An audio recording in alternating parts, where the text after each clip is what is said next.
فاسألوا أهل الذكر إن كنتم لا تعلمون.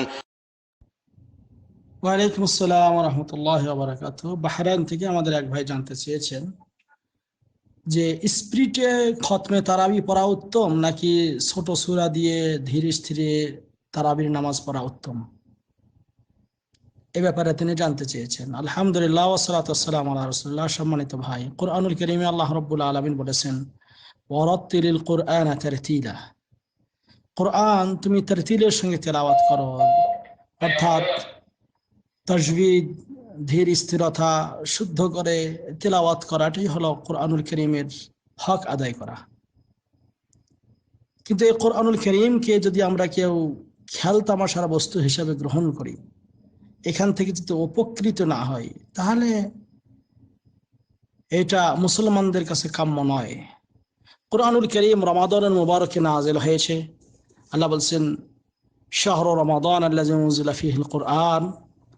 সূরা বাকারার যে আয়াতে 184 নম্বর আয়াতে যে আল্লাহ বলেছেন যে আমি কোরআন নাযিল করেছি রমাদানুল মুবারকে। তো এই কোরআনুল কারীম এর তিলাওয়াত, তারবিয়ত, এর পঠন পাঠন এইগুলি রমাদানুল মুবারকে বেশি বেশি করা উত্তম। এমনকি আল্লাহ নবী সাল্লাল্লাহু আলাইহি সাল্লামকে প্রত্যেক রমাদানে জিবরাইল আলাইহিস সালাম কোরআনুল কারীমের দর্স দিতেন, অর্থাৎ এটা পাঠ করাতেন। যে বছর তিনি ইন্তেকাল করেছেন সে বছর 2 বার কোরআনুল কারীম খতম করা হয়েছে। কাজেই আপনার আমার উচিত কোরআনুল কারীম তেলাওয়াত করা, এবং এই কোরআনুল কারীম সালাতের মধ্যে তেলাওয়াত করা উত্তম। কাজেই কেউ যদি নামাজের মধ্যে কোরআনুল কারীম তেলাওয়াত করে, কোরআন খতম করে, এটা জায়েজ। এবং সালাফে সালেহিনগণ তারা কোরআনুল কারীম সালাতে তেলাওয়াত করেছেন। ইমাম আহমদ বিন হাম্বল তিনিও এটা পছন্দ করেছেন যে কোরআনুল কারীম নামাজের মধ্যে এরকম করে তেলাওয়াত করা হয়। এবং এটা সালাতের মধ্যে আপনি এক রাকাত নামাজে 30 আয়াত, 32 আয়াত বা 40-50 আয়াত যদি পড়েন, তাতে মানুষের মালাল আসবে না এবং সুন্দর করে তেলাওয়াত করবে। তবে এমন ভাবে পড়তে হবে যাতে করে আপনার এটার আয়াতের বোধগম্যতা আসে।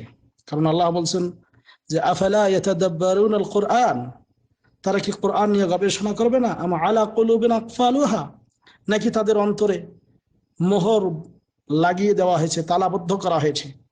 কাজে কোরআন নিয়ে আপনি তাদাব্বুর করবেন। কোরআন তেলাওয়াত করলে আপনার হৃদয় অঙ্গম যেন হয়, আপনার যাতে হৃদয় কেঁপে ওঠে। যে মুমিন যারা, ইযা তুলিয়াত আলাইহিম আয়াতুহু যাদাতহুম ঈমানা, ঈমানদার ব্যক্তিদের কাছে যখন কোরআনের কারীমের তিলাওয়াত হবে তখন তাদের ঈমান বৃদ্ধি পাবে, কারণ তারা এটা হৃদয়ঙ্গম করছে, বুঝছে। কিন্তু এমন ভাবে কোরআনুল কারীম তিলাওয়াত করলেন যার কোনো অর্থই বোঝা গেল না, যার কোনো বোধগম্য হলো না, যে শব্দগুলি আপনি বুঝলেন না। আমাদের দেশে অধিকাংশ হাফেজ সাহেবগণ কোরআনুল কারীম তিলাওয়াত করেন, যারা খতম তারাবি পড়ান তারা বিশেষ করে এমন স্পিরিটে পড়েন যে কোন শব্দের পর কি বলছে এটা টেরেই পাওয়া যাচ্ছে না। অথচ মক্কা মদিনায় কোরআনুল কারীমের খতম তারাবি পড়া হয়। আপনি দেখেন কত ধীর স্থির ভাবে, কত সুন্দর করে তেলাওয়াত করতেছেন, মনে হয় যে আরো পড়ুক, আরো পড়ুক, আরো শুনুক। এই জন্য শেখ বিন বাজ রাহিমাহুল্লাহ তার কথা হলো যে কোরআনুল কারীম যখন তেলাওয়াত করবেন অবশ্যই তার মধ্যে হুদু, অর্থাৎ আপনার মধ্যে খুব ধীর স্থিরতা থাকবে। হাত্তা লা ইয়াকা শাইউম মিনাল খালাল ফিল কিরাআহ, যাতে কিরাআতের মধ্যে কোনো প্রকার বক্রতা না থাকে। ওয়া হাত্তা লা ইয়াকা শাইউম মিনাল মুবারাত লিররিয়া ওয়াস সুমআহ, এবং মানুষকে দেখানোর জন্য, মানুষকে শোনানোর জন্য খুব যেন এখানে প্রতিযোগিতা না হয় পড়ার ক্ষেত্রে। কাজেই আপনি কোরআনুল কারীম সুন্দর করে তেলাওয়াত করবেন, এটাই হলো আল্লাহ রাব্বুল আলামিনের নির্দেশ।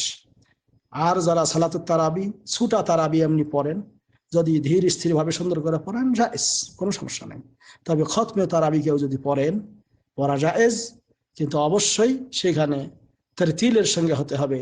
আমাদের দেশে যেভাবে এরকম করে পড়ে, এটাতে কোরআনের হক আদায় হবে না।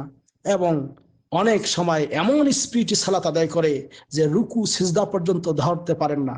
আর এরকম করে সালাত আদায় করলে, সালাতে তামানিনা না থাকলে, নামাজের একটি রকন হলো তামানিনা ফি জামিয়াল আরকান, সমস্ত রকনগুলিতে রুকু সিজদা কওমা, হ্যাঁ, তারপর রফা মিনার রুকু, রুকু থেকে ওঠা, এগুলো সবগুলিতে ধীর স্থিরতা থাকতে হবে। যদিও অল্প আপনি তাসবিহ পড়েন, কিন্তু যদি আল্লাহ আকবার আল্লাহ আকবার সামি আল্লাহ আল্লাহ আকবার আলহামদুলিল্লাহ মালিক ইয়াউমিদ্দিন, এরকম করে কি এশহাজা, এটা কি? এটা না, এটা হলো খেলতামাশা। কাজে আসলে খেলতামাশা পরিহার করে সহিভাবে আপনি 20 রাকাত পড়েন, যদি পড়তে চান ধীর স্থির ভাবে পড়েন। কিন্তু যদি আপনি 8 রাকাত পড়েন, এটাই সবচেয়ে উত্তম এবং নবী করিম সাল্লাল্লাহু আলাইহি ওয়াসাল্লামের সুন্নাত। আর যদি ওমর রাদিয়াল্লাহু তাআলা আনহুর কওল অনুযায়ী 20 রাকাত পড়েন, তা ধীর স্থির ভাবে পড়েন। আসুন আমরা সহিহ জিনিসটি গ্রহণ করার চেষ্টা করি। আর এই 20 রাকাতের ব্যাপারে এটাকে বলেছেন অনেকে যঈফ কওল। কাজেই আমরা সহিহ বুখারী মুসলিমের হাদিসটাকে গ্রহণ করি। নবী করিম সাল্লাল্লাহু আলাইহি ওয়াসাল্লামের স্ত্রী আয়েশা রাদিয়াল্লাহু তাআলা আনহা বলেছেন, তিনি রমজান এবং গায়রে রমজানে 11 রাকাতের বেশি পড়তেন না। আমরা পড়ি এবং ধীর স্থির ভাবে পড়ি। আর যদি বেশি পড়তে চান তাহলে ওই ধীর স্থির ভাবে পড়েন। আল্লাহ রাব্বুল আলামিন আমাদেরকে তার ইবাদত সহিভাবে করার তৌফিক দান করুক। আমিন। ওয়া সাল্লাল্লাহু আলা নবিয়িনা মুহাম্মদ। আসসালামু আলাইকুম ওয়া রাহমাতুল্লাহ।